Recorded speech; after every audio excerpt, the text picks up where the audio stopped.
votre engagement à façonner un avenir prospère grâce à l'innovation et à la technologie.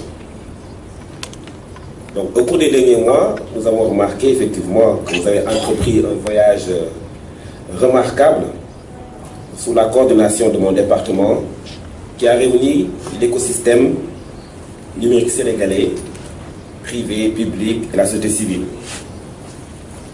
D'emblée, je tiens à féliciter tous les acteurs qui ont participé, qui ont travaillé ardemment pour donner ce résultat.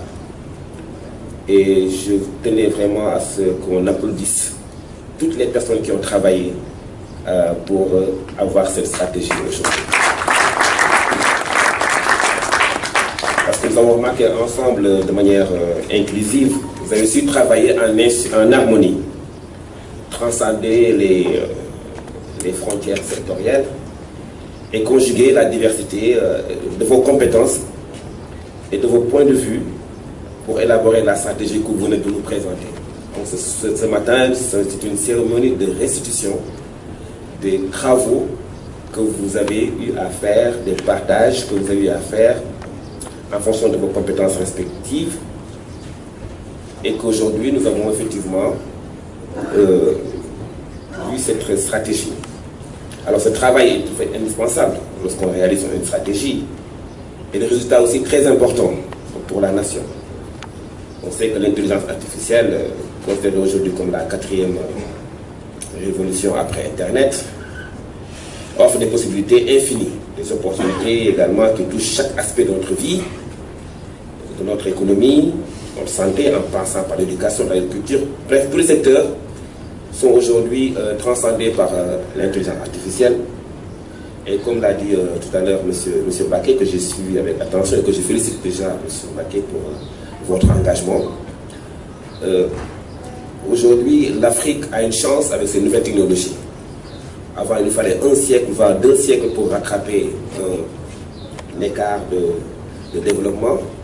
Aujourd'hui, avec ces nouvelles technologies, le Sénégalais qui se trouve à Rousseau, chez moi, là-bas, à 700 km de Dakar, a les mêmes besoins de technologie que le New-Yorkais qui se trouve aujourd'hui aux États-Unis.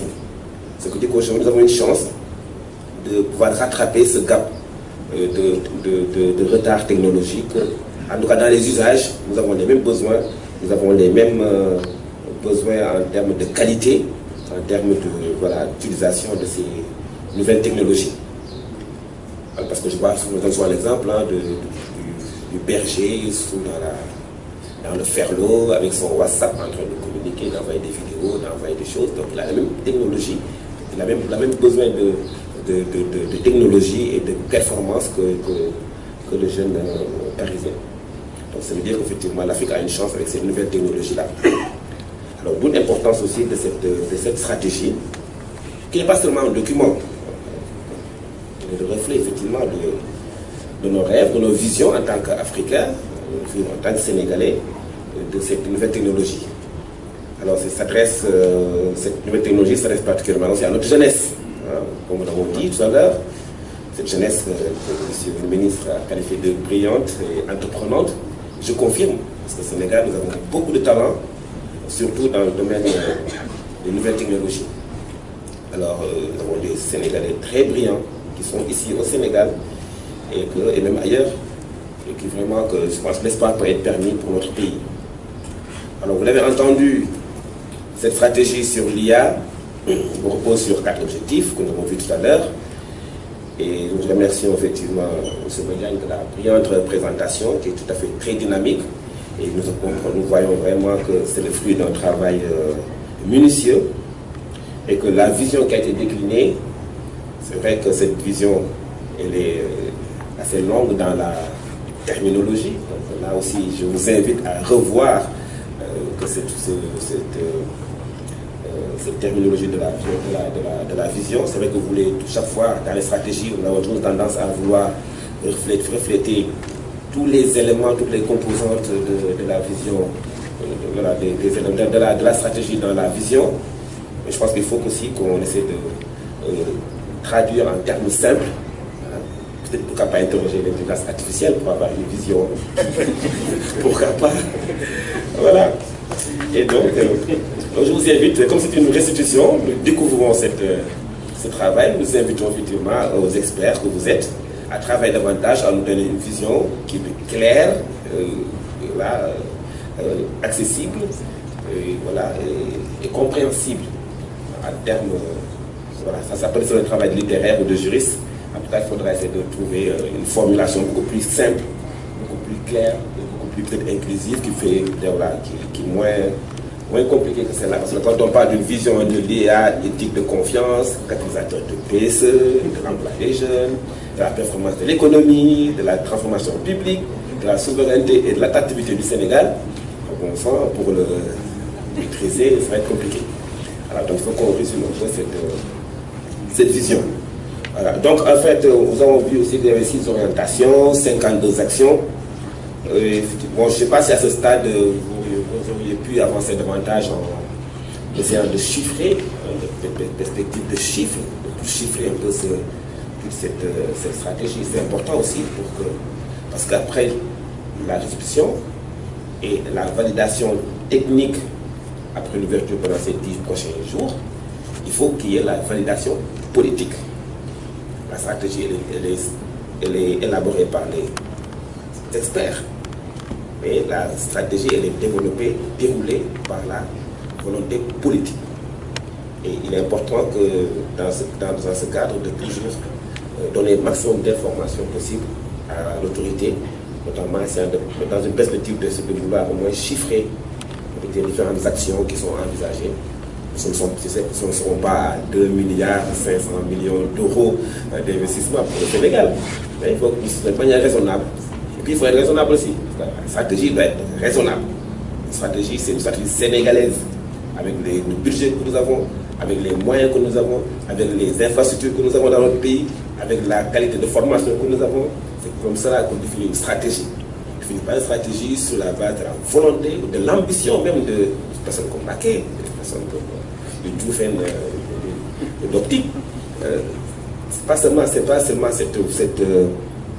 volonté-là, il faut qu'on soit tout à fait réaliste. Une stratégie à minima, dans un premier temps, réalisable, exécutable. Et d'ailleurs, je pense qu'il y a beaucoup de choses qui ont déjà été faites. Du point de vue infrastructure, le Sénégal n'est pas en retard. Il est parti d'un point A qui est remarquable dans la sous-région en tout cas, parce que nous avons quand même, nous avons la fibre presque partout. Nous avons presque 15 000 km de fibre, nous avons des data centers privés et publics, nous avons les PTN qui arrivent, nous avons le câble sous-marin qui arrive. Il y a beaucoup d'infrastructures qui sont là au Sénégal. Nous avons des opérateurs qui sont quand même performants. Sonatel aujourd'hui, pour ne pas faire la publicité, veut dire Free et Expresso pour ne pas faire le jaloux. En tout cas, les opérateurs sont aujourd'hui dans la sous-région très présents. Et voilà, nous avons une base.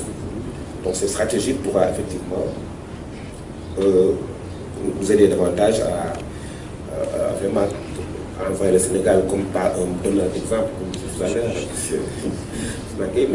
Mais c'est comme le Sénégal pourrait être c'est un exemple. Il ne s'agit pas de dire que nous sommes les premiers à faire une stratégie dans le domaine des données, par exemple. Pas les Sénégalais, j'aime bien dire, sont toujours les premiers à. Très bien, nous sommes comme ça, comme les Français, nous sommes des chauvins. C'est connu de tous. Alors, mais c'est important, effectivement, parce que ça nous stimule pour vraiment être toujours à l'avant-garde. Mais comme l'a dit Mme Diop, c'est important aussi qu'on soit les premiers aussi à mettre en œuvre. C'est important. Et pour sourire tout à l'heure, je me disais, pourquoi pas avoir une stratégie nationale de mise en œuvre. Des stratégies.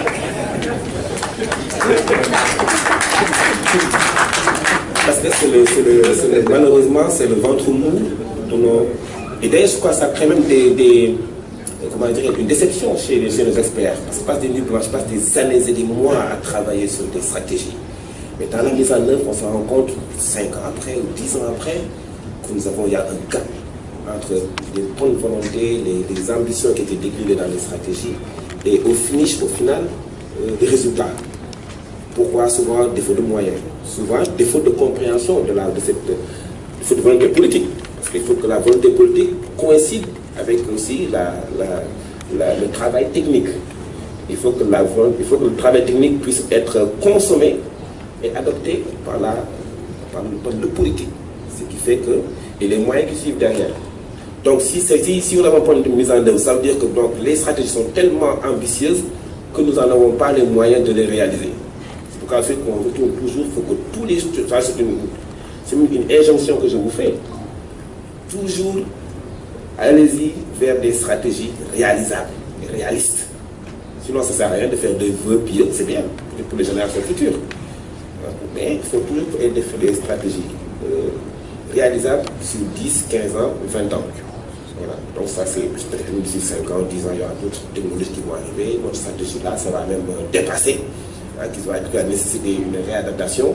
Donc nous sommes dans le domaine qui va très vite, où les investissements sont importants.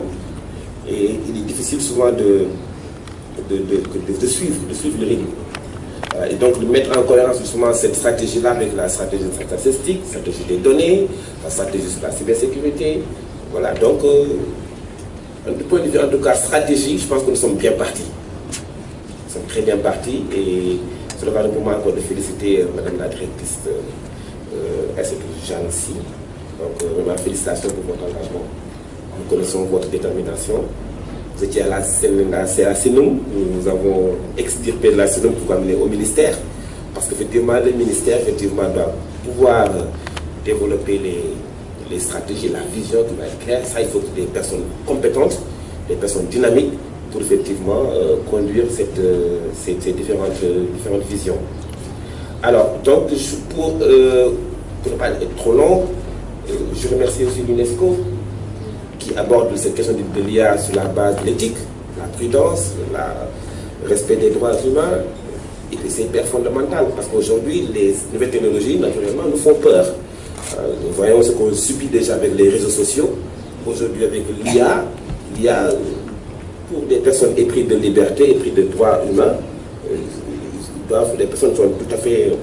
Il est important en tout cas que l'UNESCO, très tôt, de manière précoce, s'est engagé sur effectivement l'intégration de ces valeurs dans le traitement, dans la consommation en tout cas de l'IA. Et je félicite vraiment l'UNESCO pour la démarche et je vois que l'UNESCO est très engagé avec le Sénégal aujourd'hui. Bon, je pense qu'on peut le dire encore de manière chauvin, dire qu'effectivement nous sommes parmi les premiers en tout cas à intégrer effectivement les notions d'éthique, tout ça dans l'analyse de la stratégie de l'IA.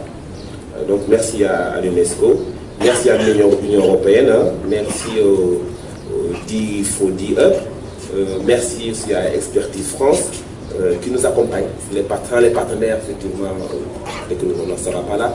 Donc merci de nous accompagner, merci de toujours être là, présent avec nous pour décliner ces activités qui sont d'une importance capitale pour le pays. Et pour terminer aussi, il faut que, je pense que cette stratégie, nous l'avons dit, ce Sénégal aujourd'hui, nous avons plus de 70% de la population qui est jeune, qui a moins de 25 ans, pas 30 ans, moins de 25 ans. Donc sur les moins de 25, sur les 70%, il y a au moins 60% qui sont quasiment des bébés, ils sont à 12 ans, 13 ans, qui dans quelques années vont arriver à la majorité. Donc nous avons un défi majeur sur la jeunesse sénégalaise. Donc aujourd'hui, en fait, à mon avis, et c'est la direction en tout cas de l'État du Sénégal aujourd'hui, la jeunesse est une priorité. Dans toutes les activités, dans toutes les stratégies que le Sénégal devra décliner dans n'importe quel domaine, il faudra toujours mettre la jeunesse au début et à la fin de la réflexion. Parce que c'est un atout de la jeunesse, c'est un fardeau aussi. On ne peut pas faire une stratégie dans ce pays aujourd'hui sans prendre en compte cette frange de la population qui est extrêmement jeune et qui va être de plus en plus jeune d'ici 50 ans, voire même un siècle. Nous aurons toujours beaucoup de jeunes, beaucoup d'enfants dans le pays. Et donc, beaucoup d'enfants dans le pays, ça c'est des défis. Et j'en toujours l'exemple du baccalauréat. Cette année, nous avons eu 75 000 jeunes qui viennent devant le bac. L'année dernière, juillet, il y en avait 100 000. L'année prochaine, il y en aura 100 000. Donc, vous voyez 300 000 jeunes en l'espace de 2 années qui sont bacheliers, diplômés. Donc, c'est un défi majeur. Donc là aussi, c'est un défi qu'il faut en prendre conscience que c'est un fardeau, c'est un défi, il ne faut plus aborder, à mon avis, en fait, l'emploi des jeunes sous l'angle toujours que l'État peut trouver des solutions miracles. Non. Non. Nous sommes convaincus aujourd'hui que voilà des initiatives du secteur privé. L'État met en place des cadres du secteur privé et qui peut aujourd'hui, dans ce domaine des nouvelles technologies, l'écosystème que vous avez, c'est un écosystème qui peut absorber beaucoup d'emplois, qui peut faire rêver des jeunes, qui peut créer de nouveaux emplois, qui peut créer l'émulation chez les jeunes, bien formés. Donc aujourd'hui, c'est un écosystème, le digital, le numérique, c'est une aubaine aujourd'hui pour régler le problème de l'emploi. On ne réglera pas le problème de l'emploi définitivement, c'est impossible. Mais en tout cas, on tendra en tout cas à résorber ce taux de chômage ou de jeunes qui n'ont pas encore d'emploi. Et donc c'est important qu'on puisse toujours intégrer en tout cas dans tout ce qu'on fait l'aspect jeune de notre population. Alors, je vous remercie de votre attention et